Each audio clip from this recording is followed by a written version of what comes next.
sociales, política, economía, internacionales, ciencia, cultura, salud, medio ambiente, temas de actualidad, relieves.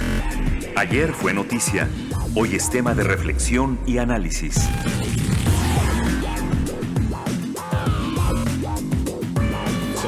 Relieves.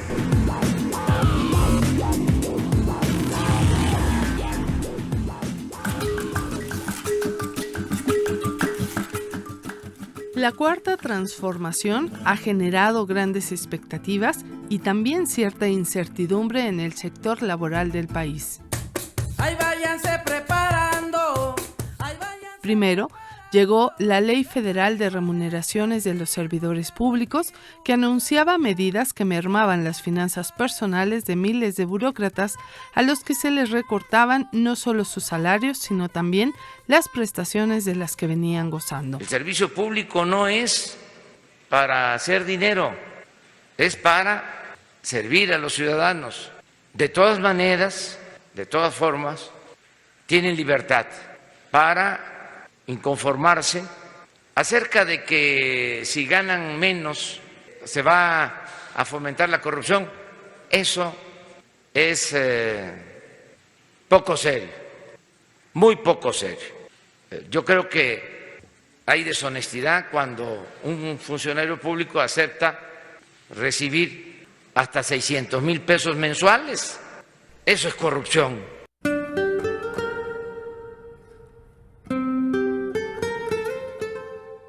Frente a esta medida, diversas instancias anunciaron la salida de especialistas y profesionales del servicio público, y al menos 5,000 funcionarios se ampararon contra esa ley. La mayoría de los que se inconformaron son integrantes del Poder Judicial y otros son servidores públicos externos en dependencias como Petróleos Mexicanos, Procuraduría General de la República, Instituto Politécnico Nacional, Instituto Nacional Electoral, Servicio de Administración Tributaria y Secretaría de Gobernación. Para el ejercicio digno de nuestra profesión, lo primero a defender es nuestra independencia real y absoluta. Solo así desempeñaremos adecuadamente la elevada responsabilidad de cumplir y hacer cumplir la Constitución. Mi convicción es que si un juez no goza de condiciones de independencia, deja de ser juez para convertirse en mandatario de alguien. Nada ni nadie sobre la Constitución. Pero esta ley no solo afectó a quienes tienen altos ingresos, sino también a los que menos ganan debido a una mala interpretación de la norma. Al final, la Ley Federal de Remuneraciones fue suspendida por la Suprema Corte de Justicia de la Nación y ahora será hasta enero cuando se resuelvan las acciones de inconstitucionalidad promovidas en contra de esta política del nuevo gobierno. Se equivocaron porque no están entendiendo la nueva realidad. No puede haber gobierno rico con pueblo pobre y se olvidan de Juárez. Deberían de quitar el retrato del presidente Juárez de la Suprema Corte de Justicia, porque Juárez decía que el funcionario tenía que aprender a vivir en la justa medianía. Entonces, ¿para qué tienen a Juárez ahí?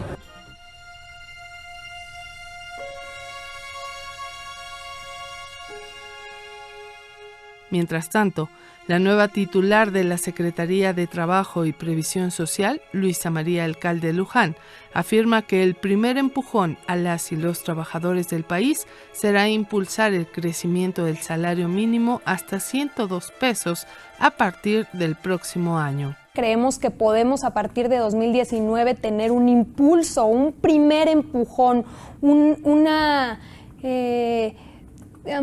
un inicio de una política salarial diferente y lo que hemos venido planteando es que pueda llegar a 102 pesos a nivel general.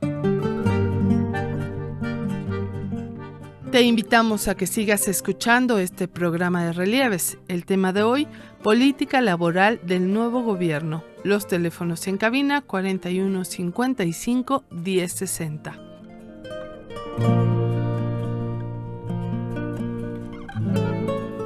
¿Qué tal? Muy buenas noches, gracias por acompañarnos en el programa Relieves. Mi nombre es Francisco Muñoz y le invito a nombre de todo este equipo para que nos acompañe los próximos 53 minutos aproximadamente para analizar el tema de la política laboral en el gobierno de Andrés Manuel López Obrador. Le recordamos nuestras formas de contacto. A través de Facebook puede conectarse buscando el nombre Relieves 1060 AM, Relieves 1060 AM en Facebook, la cuenta de Twitter con el nombre @relieves, la multilínea 4155-1060, 4155-1060, LADA sin costo 01800-080-1060. También puede escucharnos a través de internet, la dirección electrónica www.radioeducacion.edu.mx y a través del 1060 de AM, 96.5 de FM. Agradecemos esta noche que nos acompañe la doctora Leticia Armenta. Ella es analista económica del Tecnológico de Monterrey Campus, Ciudad de México. Doctora, bienvenida. Muchas gracias, muy buenas noches. Gracias. También se encuentra el licenciado Arturo Alcalde Justiniani, él es abogado laborista y ya viejo amigo de esta casa Radio Educación. Bienvenido, Arturo. Muchas gracias, mucho gusto estar aquí. Gracias. Doctora, comenzamos directamente, ya tenemos el paquete económico enviado por el Ejecutivo al Congreso, podemos ver un poco más claramente por dónde va esta política laboral, además de lo que presentó hace unas horas Andrés Manuel López Obrador. ¿Qué nos puede decir al respecto, doctora? Definitivamente sí, el presupuesto pues nos marca allí una serie de reajustes, vamos a llamarlo de esta manera, en donde hay partidas que se disminuyen de manera importante y hay otras que igualmente de manera importante crecen. Llama la atención precisamente estos polos, ¿verdad? En donde justamente nos está hablando pues del énfasis que el nuevo gobierno está imprimiendo a través del presupuesto, porque finalmente eso es lo que le da, vamos a decir, curso, ¿verdad?, a la manera en que la administración pública quiere ir liderando precisamente pues las acciones.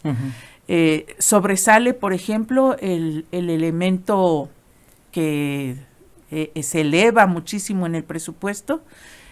Pemex, ¿no?, es de los grandes privilegiados, ¿verdad?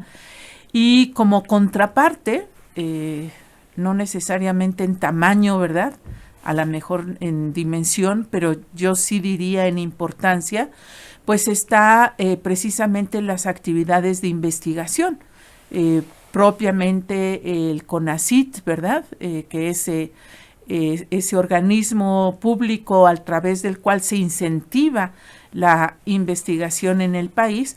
Bueno, es uno de los, yo diría, perdedores en este presupuesto. ¿Por qué menciono estas dos áreas? Y no quiero entrar en un dilema de cantidades, sino más bien en términos de, pues, lo sustantivo de las funciones. Se ve precisamente en el caso de Pemex, ¿verdad?, pues esa voluntad de restaurar la posición que la empresa productiva del Estado ha ido perdiendo, y se interpreta que es justamente a través de estos recursos adicionales. Vuelvo a insistir, es de los grandes ganadores los que incrementaron, ¿verdad?, su presupuesto, y se da por hecho que este nuevo presupuesto pues permitirá resarcir una serie de rezagos que tiene justamente la empresa paraestatal. ¿Esto puede ser cierto? Sin lugar a dudas, todos nosotros, incluso sociedad civil, ¿verdad?, pues obviamente tenemos más recursos, tenemos más posibilidad de generar acciones, actividades, etcétera, pero no necesariamente el tener más recursos implica un mejor desempeño. Tiene que haber otra serie de condiciones para que eso sea así. Y en el caso de Pemex, pues hemos visto, ¿verdad?, los análisis que se han hecho en el pasado, reciente, yo diría, los últimos 10 años, para no irnos muy atrás, en donde pues hay una pérdida realmente de competitividad en la empresa, en donde se han dejado de lado una serie de actividades que al final de cuentas nos afectan a todos, ¿no? Solo voy a mencionar algo para que el público tenga una dimensión más amplia de lo que hablamos. A veces decimos Pemex, petróleo, y no solamente nos centramos en el crudo, ¿verdad? Tiene que ver con muchas otras actividades, por ejemplo, fertilizantes, y cuando no tenemos materias primas para estos fertilizantes que, vuelvo a insistir, la cadena productiva del petróleo pues es muy amplia y muy bondadosa porque impacta a muchas áreas industriales, pues empezamos a sufrir, por ejemplo, en agricultura. Entonces, agricultura justamente es uno de los perdedores en el presupuesto. Entonces, allí hay una serie de ajustes, vuelvo a insistir, que no necesariamente todos me parecen que van en la dirección correcta. Por eso mencioné las áreas de investigación. A mí me parece que allí no es la mejor manera. Vuelvo a insistir, no siempre otorgar más recursos garantiza mejorar. Se necesita generar otra mística, otra serie de incentivos, una localización de talentos, por ejemplo, que estoy hablando en investigación, etcétera, y no necesariamente los recursos, ¿verdad?, garantizan esa parte. Pero, viéndolo así, crasamente, me parece que se están castigando, pues, actividades que son definitivamente muy importantes para el futuro del país. A veces la investigación no se ve tan claro cuál es el impacto que tiene. Sin embargo, cuando carecemos de ella, lo hemos visto en nuestra historia reciente, cómo el país se va rezagando en generar precisamente nuevas técnicas, en lanzar innovación. Entonces, bueno, pues la vida allí se complica, ¿verdad? Creo yo que el presupuesto está muy centrado en el hoy y está poco vislumbrado cuáles son esas acciones que hay que realizar para tener un mejor mañana y un mejor pasado mañana, por mencionarlo de manera un poco coloquial, ¿no? La infraestructura igualmente está castigada. Entonces, esos son, vamos a decir así, claroscuros. Obviamente el presupuesto nos está revelando algo que desde la campaña ya se nos había anunciado y tiene un fuerte énfasis social. Yo creo que ninguno de nosotros puede atacar ese tipo de propósitos en el sentido de que la pobreza no es de ninguna manera aceptable. Sin embargo, vuelvo a insistir, a lo mejor la manera de atacar la pobreza pues es lo que cambia, ¿no? En esta tónica. Gracias, doctora Armenta. En ese sentido, Arturo, a la par de la mano va también una cuestión, por ejemplo, se hace el anuncio del aumento al salario mínimo, también se da un incremento muy importante a la propia Secretaría del Trabajo, en donde se van a enfocar todos estos programas que ya anunció, y como señala la doctora Armenta, con este tinte social. ¿Qué pueden esperar las trabajadoras en este sentido con esta parte de política laboral que está llevando a cabo el gobierno de Andrés Manuel López Obrador, pensando en lo que se está presentando en el presupuesto y se está discutiendo, que esperemos que se discuta ampliamente, y esto, por ejemplo, del incremento al salario mínimo? Sí, yo creo que la política laboral del Estado tiene distintas dimensiones. Una, sin duda, tiene que ver con el presupuesto, y creo que la doctora lo ha planteado muy bien, al brindarnos esta óptica de no reducir toda la reflexión y la discusión a los montos, sino también a los desempeños. Se abre, digamos, una discusión, una manera diferente de relacionarse, digamos, por parte del Estado y las distintas dependencias para dialogar, es decir, cuánto se necesita, pero para qué se necesita y qué tipo de resultados, desempeños, programas, digamos, se van a plantear. Y por otro lado, dentro de este énfasis social, sin duda está programas tan importantes como el de Jóvenes Construyendo el Futuro, pero también el crear condiciones para que en el ámbito que no corresponde propiamente al Estado, sino a la iniciativa privada, a las relaciones de trabajo que están sujetas pues a esta relación distinta al sector público, pues haya digamos también condiciones para mejorar el salario, mejorar las condiciones y transitar a lo que se ha identificado como el trabajo digno. Entonces, creo que ahorita estamos viviendo un momento de una transformación tan digamos completa, y a veces puede parecer un poco atrabancada, puede parecer un poco desordenada, porque muchos de los problemas se están sacando a la luz, nuevas prioridades, no se entra una lógica simplista de darle a cada quien por su lado, digamos, sino de realmente cambiar un poco la correlación entre, digamos, unos sectores y otros.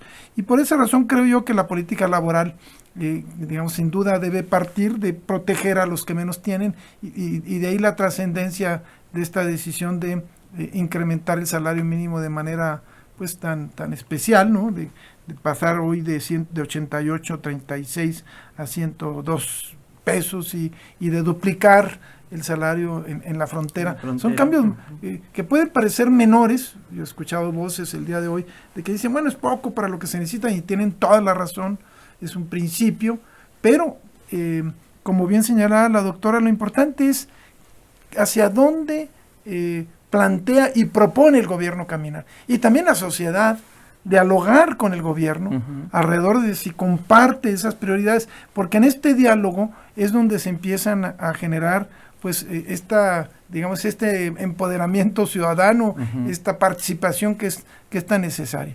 Estamos ahorita en una etapa, a mi juicio, de mucha confusión. También yo he notado miedos, preocupaciones de trabajadores, sobre todo del Estado, que dicen es que nos van a bajar el salario, es que sabemos que hay una ley que y la verdad es que no hay tal, no hay indicios de esa intención de reducir el salario a los trabajadores que tienen salarios medios o bajos, sino que hay topes, ¿no? Topes máximos, y hay nuevos criterios de administración. Se busca, según entiendo, eficiencia en la administración pública, se necesita mucha más transparencia, es una lógica diferente, y creo que habría que tener pues confianza de que toda esta transformación se está haciendo con la intención realmente de cambiar el estado de cosas, donde realmente la distribución de los recursos, por un lado de los recursos públicos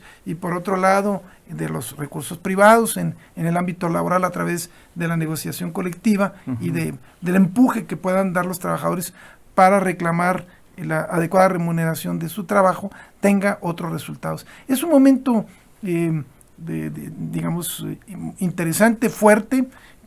Habría que evitar caer en un exceso de preocupación, sobre todo porque se ha confirmado que muchos de los problemas, por ejemplo, en esta ley de remuneraciones, generó al principio fue por la inadecuada aplicación de los propios administradores, ¿no? Que lo entendieron mal, o instituciones que tenían sus asignaciones digamos no autorizadas y que tienen que entrar a un proceso de regularización, no necesariamente suprimirlas, pero hay, yo diría en conclusión, digamos criterios generales que se han ido ya aclarando.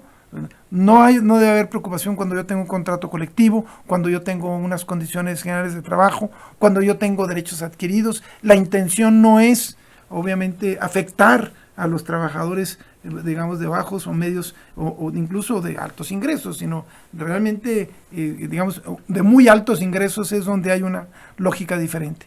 Y dialogando en un escenario de transparencia y fraterno, porque la intención, entiendo, de este gobierno es realmente pues favorecer, como se señala, al sector social y generar pues un país distinto al que hemos vivido.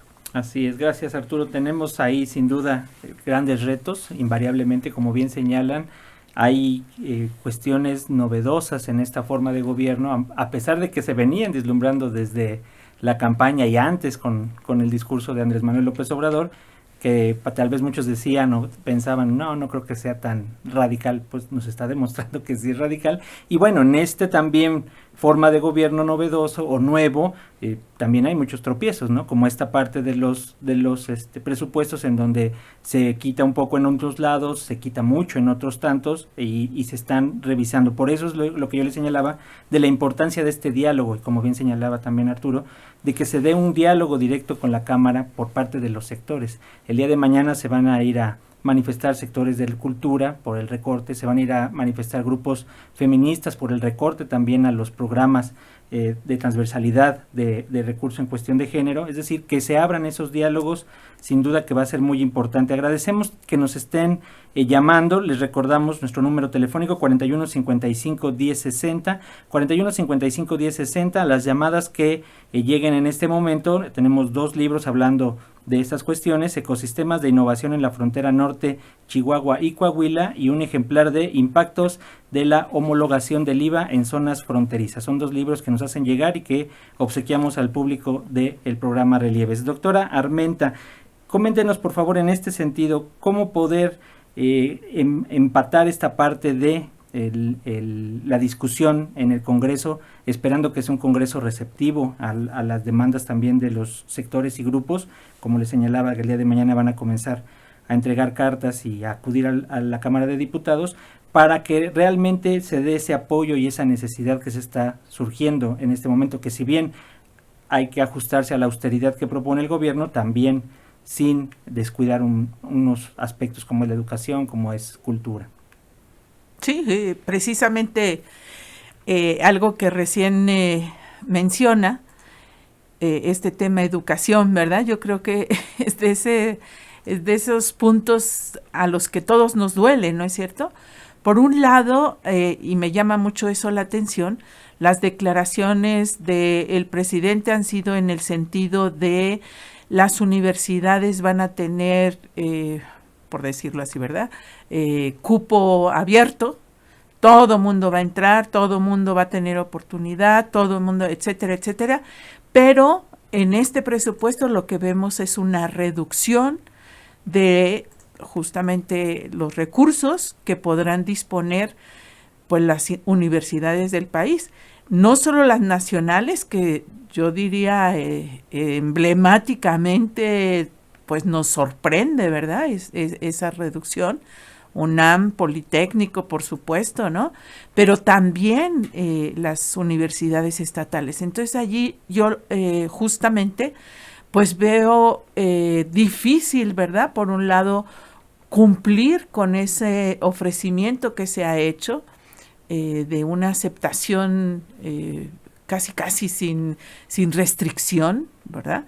Eso digo casi porque pues finalmente las universidades son autónomas en la parte académica, entonces tendría que dialogarse justamente como lo mencionaba hace un momento, ¿verdad?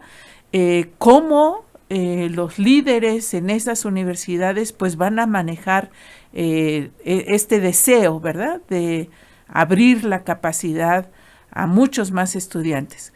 Sin duda, ¿verdad? Y vuelvo a insistir, la educación es algo que es muy importante para nuestra nación, obviamente para las personas, constituye una oportunidad de mejora de la vida, sin lugar a dudas, aunque los estudios nos dicen que la movilidad social en este país ha ido descendiendo y cada vez es menos cierto que estudiar una profesión me permite salir de cierto estado socioeconómico, pero sin lugar a dudas es algo que en muchos niveles de la sociedad pues se anhela, ¿verdad? Se busca, es un distintivo, es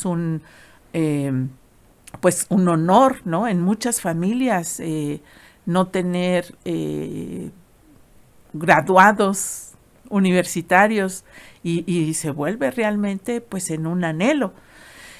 Y cómo, ¿verdad? Contemplar estas metas, estos propósitos o deseos con menores recursos. Entonces allí surge un término, ¿verdad?, que los economistas utilizamos mucho, y perdón por llevarlos a ese terreno, ¿verdad?, que sin lugar a dudas pues tiene que ver con la eficiencia. Y este precisamente término pues es el que de alguna manera yo quería parafrasear cuando hablo, por ejemplo, de las empresas productivas del Estado, ¿no? Sí es cierto que ha habido un gran rezago, por ejemplo, en Pemex de inversión, pero también es cierto que los recursos disponibles no siempre han sido utilizados de manera productiva y en ese sentido de la mejor manera. Lo mismo acusaba esta tarde el secretario de Hacienda, ¿verdad? El doctor Ursúa decía, bueno, las universidades no han usado los recursos de la mejor manera. Y por supuesto eso va a generar una reacción, creo yo, hablando de que tal vez mañana haya una serie de manifestaciones en la Cámara, pues sin duda, ¿verdad? Todas estas declaraciones duelen a quien ha estado administrando los recursos. Gracias, doctor Armenta. Les voy a dar lectura a las primeras llamadas para que respondamos a Manuel Munguía de Iztapalapa. Nos dice, la recta que ha tomado el nuevo gobierno es correcta, sin embargo, el incremento de 88 a 102 pesos es insuficiente y ellos lo saben. Aún existe un problema más grande de aquellos que desde el Poder Judicial no aceptan un reajuste, no solo de salario, sino a la realidad de este cambio que hoy vive la nación. Saben perfectamente que el deterioro de los salarios ha sido del 80%, entonces no existe ninguna razón para que en la zona norte de México se incremente a 176 pesos. Debería ser parejo para toda la nación. Agradece a la mesa por seguir y dar seguimiento a este tipo de temas tan oscuros, nos dice. Felicita a todos y envía un abrazo por el esfuerzo y trabajo de todo el año. Muchas gracias. También nos llama Gabriel Campos, él es de Benito Juárez, del tema que se está abordando me podrían sacar de dudas. Soy empleado federal y hoy tengo un nivel bajo. A todos los empleados nos pidieron nuestra renuncia de inmediato. Habían dicho que iba a ser de directores para arriba y no hacia abajo. ¿A eso le llaman empleo digno o qué procedimiento debe uno seguir? ¿Será acaso que nos olvidamos de nuestra antigüedad para volver a empezar? ¿Esa sí es la nueva reforma del trabajo o vamos a seguir trabajando por honorarios? Cada 3 o 6 meses espero una respuesta. Muchas gracias, saludos a todo el equipo. Bueno, aquí Arturo, no sé si estemos en lo correcto, parece que habla de honorarios, ¿no? En este sentido no nos deja claro si es empleado de base o de honorarios. Ahí qué le podríamos contestar o qué le podríamos sugerir en este sentido, de que dice que les pidieron la renuncia. Sí, yo creo que hay que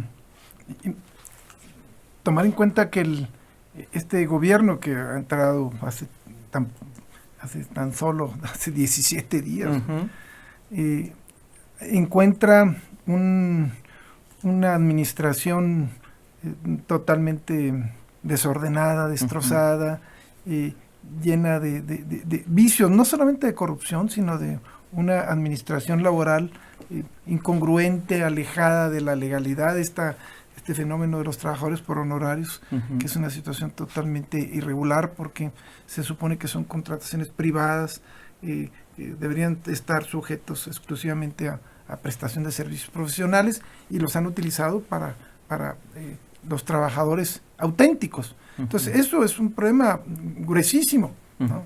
Estoy pensando en el CIESAS, me acuerdo, donde más del 40% de los trabajadores administrativos y en algunas categorías incluso más del 50%, pues son trabajadores por honorarios.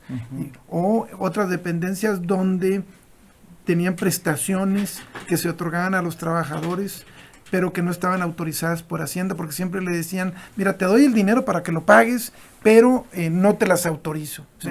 Entonces, realmente es caótica, digamos, esta política, y el gobierno se enfrenta frente a esa realidad, y creo que lo que hace es establecer como un intento de ordenamiento, y todo proceso de ordenamiento es difícil, es a veces doloroso, pero yo diría que lo importante es digamos, también estos abusos, esto de que le pidan la renuncia a un trabajador con ingresos bajos, pues me parece obviamente absurdo, ¿no? ¿no? Probablemente también operan muchas de las prácticas del pasado. El problema de los honorarios es un problema delicado, ¿no? Porque hay distintos tipos de honorarios, ¿no? No me refiero a la simple calificación presupuestal, claro, sino a aquellos que realmente están vinculados con las actividades sustantivas, que son fundamentales y que se van a tener que regularizar como plazas ordinarias. Eso debería ser lo lógico, con seguridad social, porque no puede haber trabajadores sin seguridad social.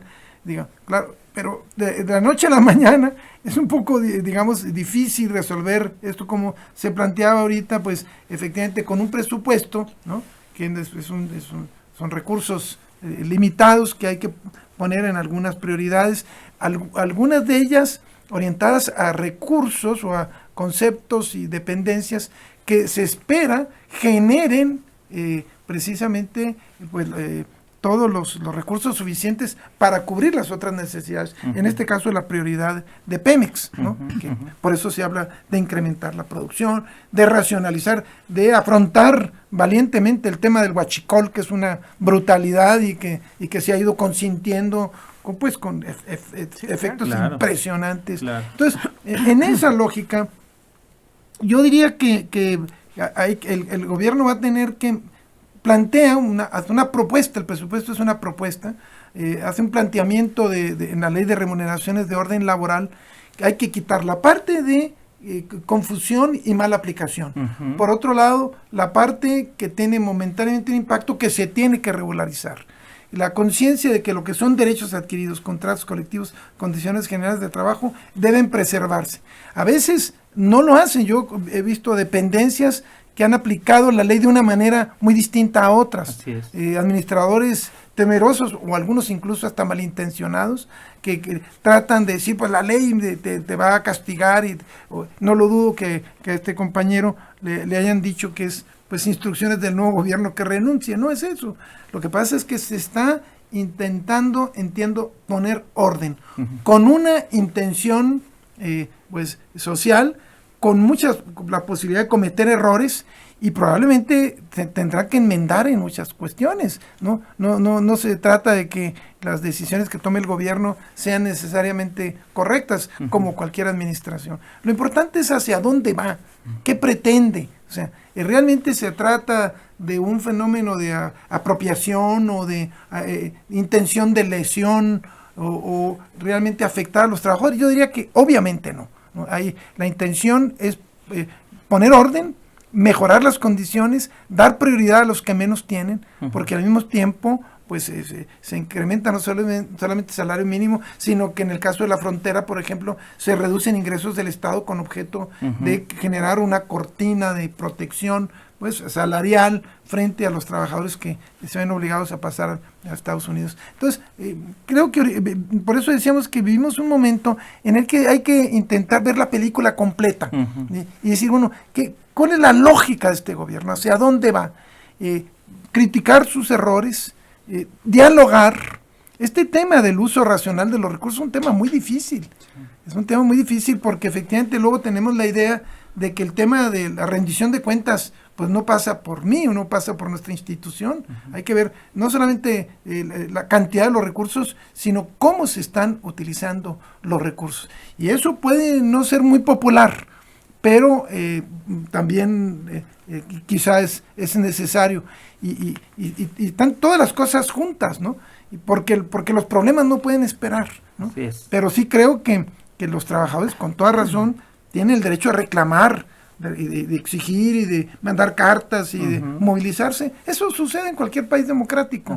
Y eso no creo que deba impedirse de ninguna manera. Esto que estás señalando, Arturo, de la revisión, bueno, invariablemente revisar todo lo que es el paquete económico, sin duda no nos alcanzaría, y ni siquiera antes de que lo aprueben, pero, por ejemplo, en este sentido, ¿qué tanto de estos recortes que estamos viendo, que incluso en uno de esos nos toca aquí a Radio Educación un recorte de más de 9 millones de pesos, era en este sentido que tú señalas, Arturo, de cómo se estaba ejerciendo, cómo se está ejerciendo, cómo se venía ejerciendo el presupuesto y que por ahí se den esos recortes por a lo mejor algunos gastos que no tendrían que haber sido, algunos gastos que consideran innecesarios o que de plano no hubo un análisis como tal de la situación de cada una de las dependencias, que también es muy complejo, lo entendemos, pero que mínimo tendría que estarse haciendo ahorita en el Congreso.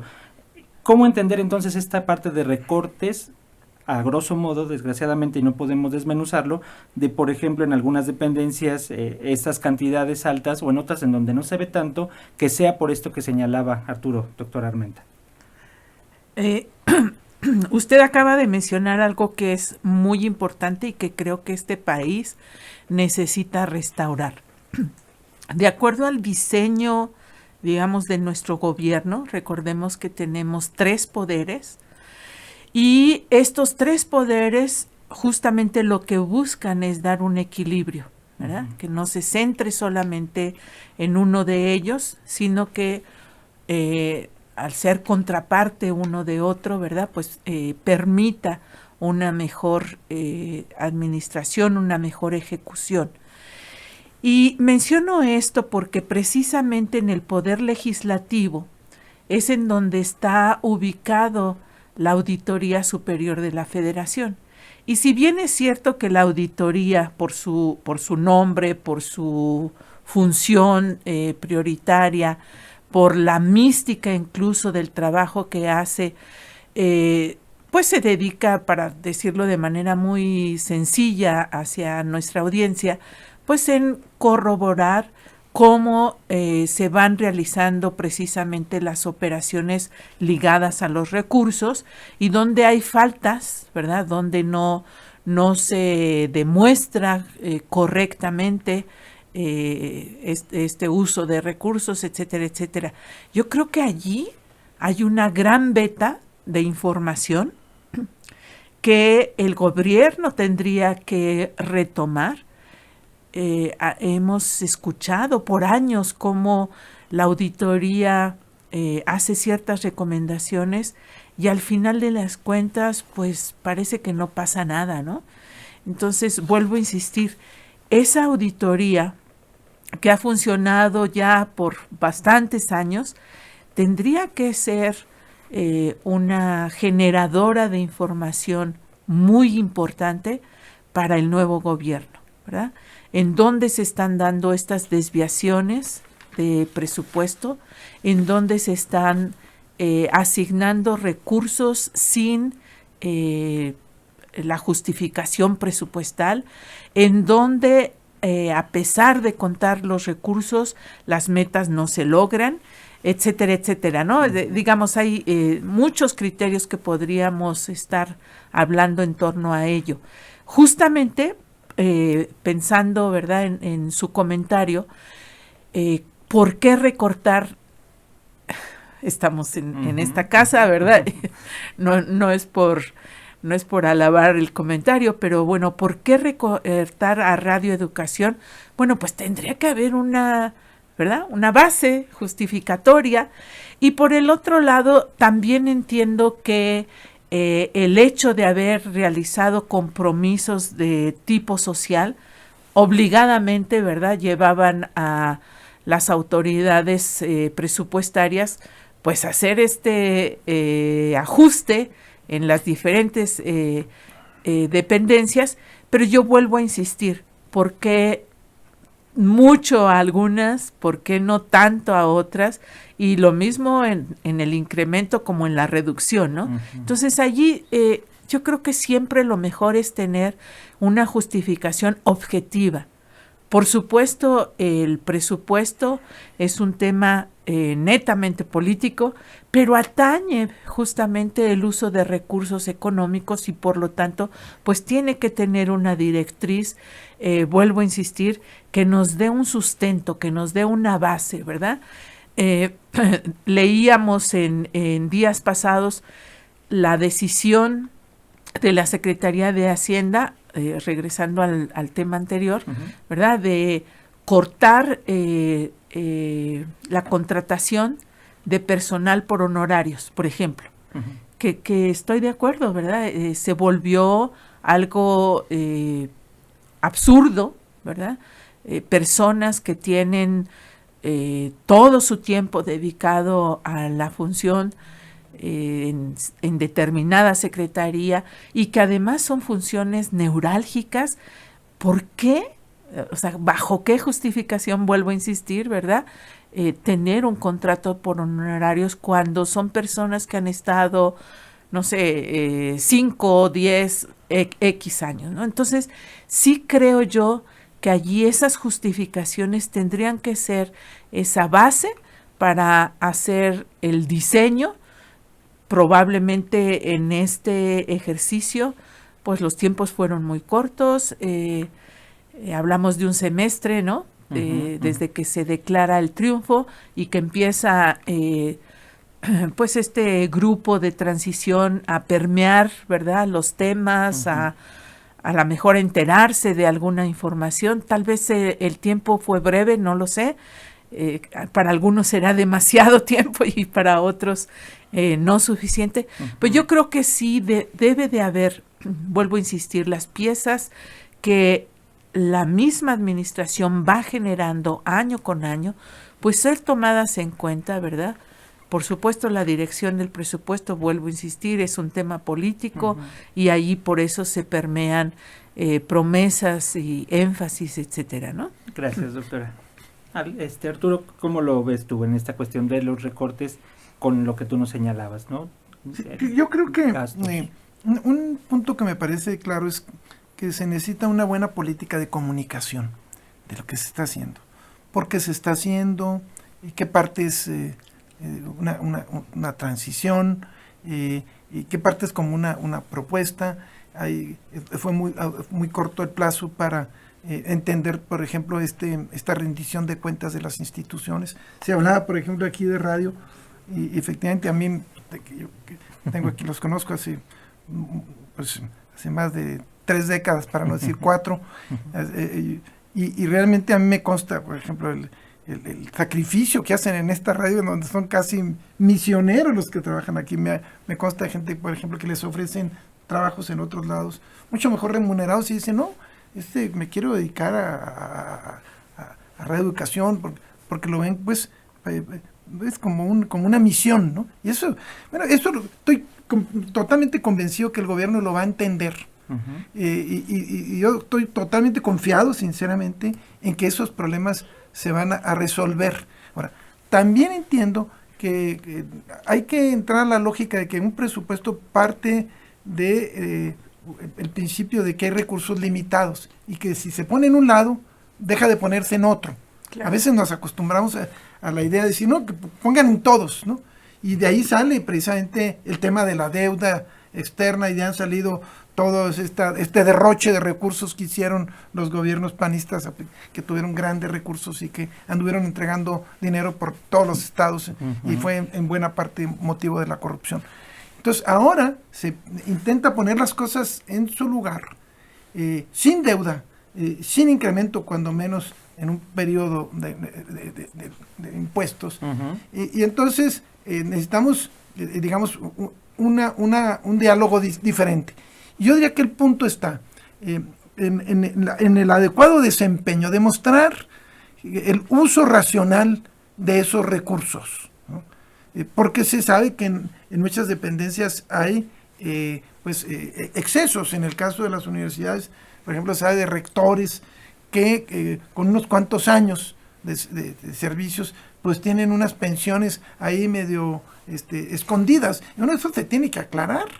Esas cosas en las universidades lo tienen que poner en blanco. Yo creo que la mejor actitud en este momento, más que entrar a hacer causa común con los partidos que están tirándole a todo, ¿no? Como sucedió ahora con lo de la Corte, que me pareció vergonzoso que cuestionaran pues algo en la que se tenía razón, y lo han ido convirtiendo en un conflicto, digamos, aparentemente de intromisión en otro poder que no lo es. Es un tema de racionalidad salarial, como en cualquier, digamos, país del mundo, pero que se haga causa común también con gentes que pues quieren aprovechar esta oportunidad para pegarle al gobierno. Y yo diría que eso es darnos un balazo en el pie, porque porque realmente creo que la intención del gobierno es mejorar las cosas, darle racionalidad.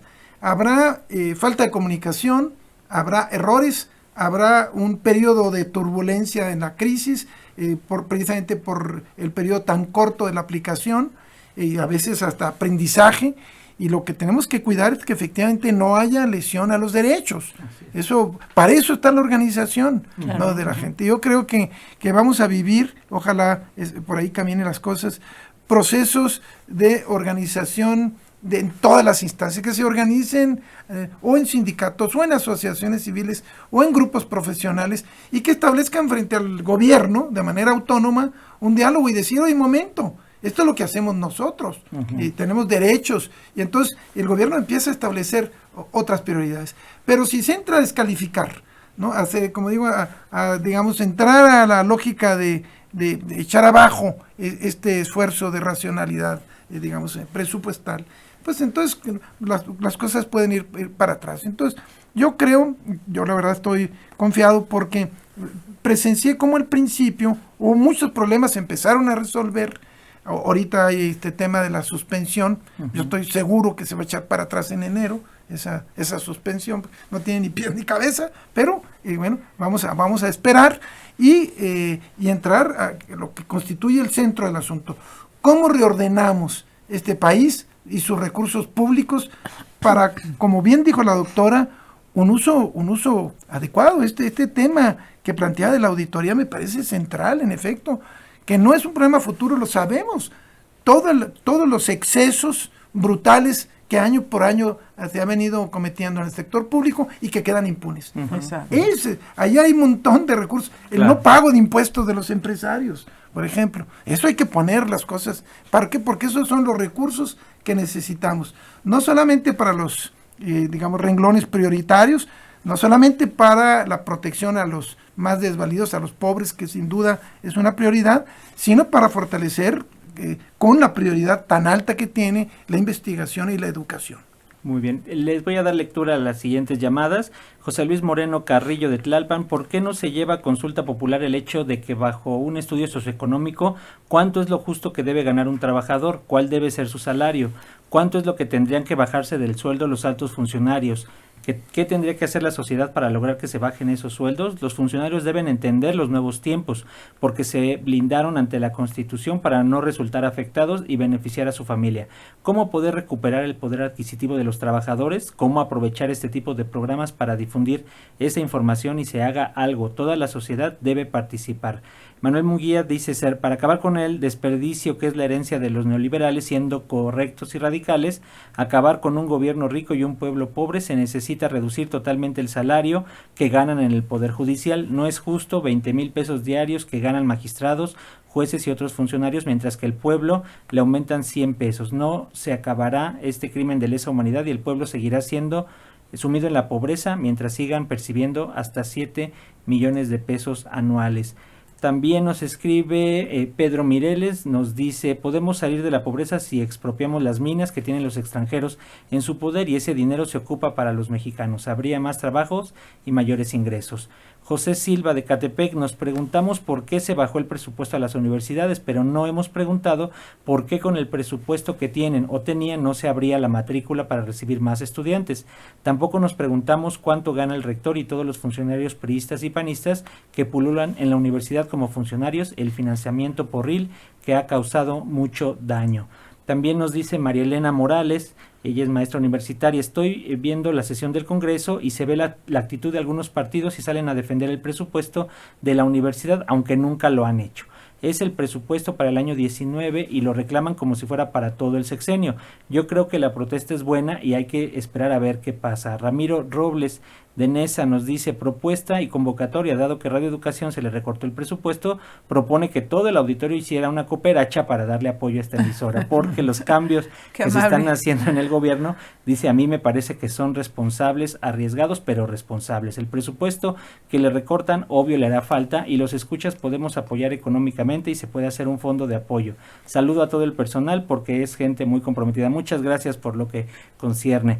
¿Algún comentario de las llamadas? Estamos también ya casi en el cierre, tenemos unos 8 minutitos. Doctor Armenta, ¿algún comentario?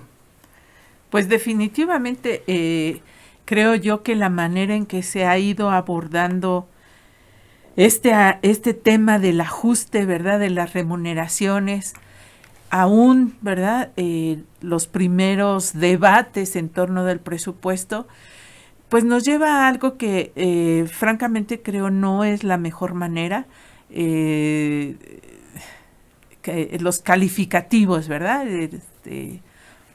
unos todos negros y otros todos blancos, y yo creo que la realidad pues es algo intermedio, ¿verdad? Y en ese sentido pues buscar la manera de tener de nuestra parte como sociedad civil la mayor información, como ya se mencionaba, atender a nuestros derechos, por supuesto, ¿no? Pero eso pasa precisamente por informarnos, ¿verdad? Saber a qué tengo derecho, cómo es que yo puedo defender ese derecho, ¿no? Uh-huh. Y entender también que la nueva administración, bueno, pues está iniciando, parece una reiteración, pero lo que quiero decir es, está aprendiendo también, ¿no? Entonces, bueno, sería parte de la reflexión. Gracias. Arturo, antes de que nos reiteran de la persona que nos llamó, dice que es un empleado de confianza de la PGR con 16 años de servicio. Dice, ¿qué hago? ¿Firmo o no firmo? Yo diría que por lo pronto no firme. Ajá. Y que averigüe para ver de qué se trata, porque obviamente el principio es no hay que violentar derechos y claro, realmente hacerlos valer. Uh-huh. Yo diría, uno, no caer en la estrategia pues de quienes quieren aprovechar ahorita el momento para crear confusión y lograr lo que no lograron en el proceso electoral. Y otros más malosos, el tratar de dañar de manera encubierta un proyecto de carácter social y de grandes dimensiones, como es el que pretende no solamente este gobierno, sino este pueblo organizado en esta nueva etapa. Dos, tener confianza de que todos estos cambios tienen una intención buena, aunque pueden tener errores en la instrumentación. Uh-huh. Tres, ser críticos, eso siempre es bueno, ser críticos, claro, y ser organizados y plantear. Prepararnos, yo diría 4, para la rendición de cuentas. El uso racional de los recursos es fundamental y en todos lados se da. Hasta en los más santos lugares se necesita decir cómo utilizo los recursos, claro, cómo utilizo, si soy un servidor público, cuál es mi jornada, cuál es mi trabajo, cuál es el resultado de mi actividad.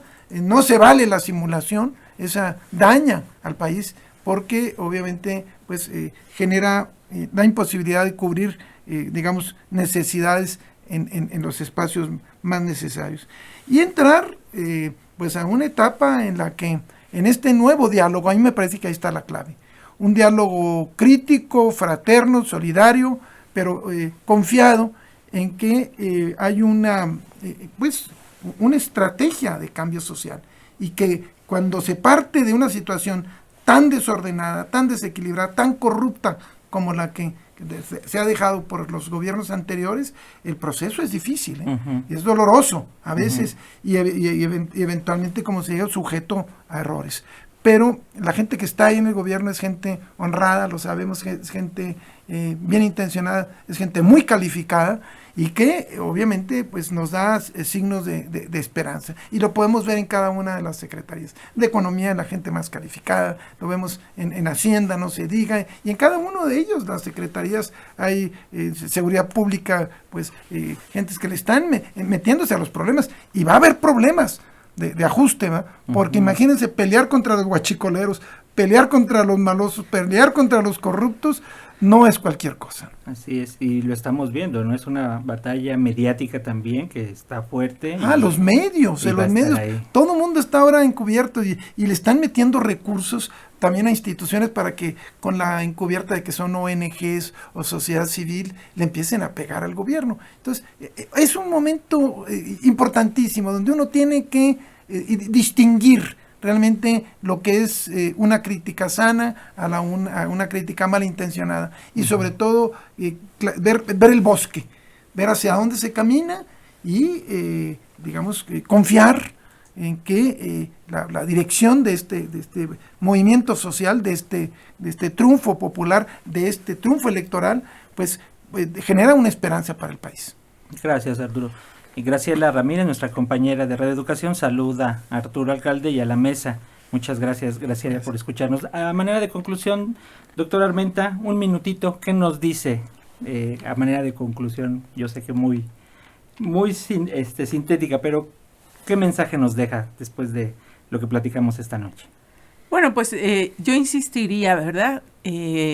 Aún a los niveles más sencillos, que es nuestra casa, tenemos que acostumbrarnos a buscar el mejor uso de los recursos, ¿verdad?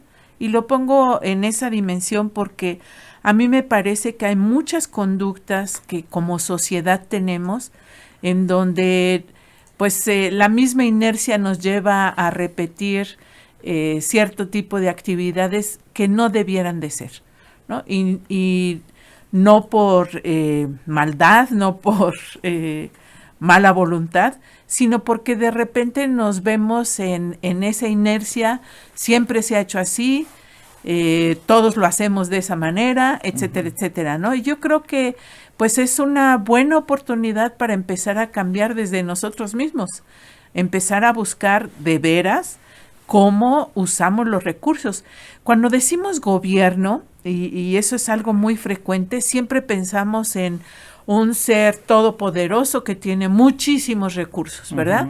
Y si yo trabajo en una oficina de gobierno, pues a lo mejor me siento con el derecho de utilizar lo que hay allí para un propósito personal. Eso es algo que pocas veces nos planteamos y que francamente si fuésemos objetivos y serios, pues esta es una base de corrupción, ¿verdad? Claro. No tengo por qué llevarme los lápices o el papel para mi casa, ¿verdad? Ahí, claro. Se oye como muy exagerado, pero es algo que pasa en todas las oficinas, casi podría decirlo, ¿no? Entonces, yo creo que sí tenemos que hacer un acto de conciencia y darnos cuenta que si este país tiene un gran desorden, pues nosotros hemos estado en medio de él. Gracias, doctor Armenta. Arturo, ¿con qué nos despedimos un pues minutito? Yo simplemente reflexionar, para el gobierno hubiera sido más fácil pues, seguir nadando de muertito, seguir, haber mantenido el aeropuerto, total, ya pagarán a futuro, se afectará el medio ambiente, pero yo no me meto en líos. Entrar a tomar decisiones fuertes en eso habla pues de una política distinta. En materia de presupuesto también utilizar recursos de la deuda y darle a todo mundo y seguir con muchos de los vicios y racionalidades y simulaciones es fácil, pero se pretende realmente entrar a una lógica diferente, como en cualquier familia. En momentos de crisis, primero los más amolados, primero los viejos, primero los niños, y luego a discutir cómo podemos hacer mejores cosas con los recursos que tenemos. Yo estoy convencido de que en esa lógica vamos a salir bien, y hay que estar confiados. ¿Por qué? Porque este triunfo no es de una persona, este avance es un triunfo popular, y finalmente el pueblo sabe por dónde camina, y creo que nos va a ir bien. Gracias, Arturo Alcalde Justiniani, doctora Leticia Armenta, muchísimas gracias. Rápidamente, Marilena Morales y José Luis Moreno Carrillo son los ganadores del libro, los esperamos aquí en las instalaciones de Radio Educación. Nos despedimos en el equipo de producción, los reportajes y musicalización Ángeles Medina, grabación en estudio Marco Esteves, controles técnicos aquí de cabina Raúl Núñez, producción de Manuel Mora, mi nombre Francisco Muñoz, muchas gracias. Próximo lunes, programa Relieves.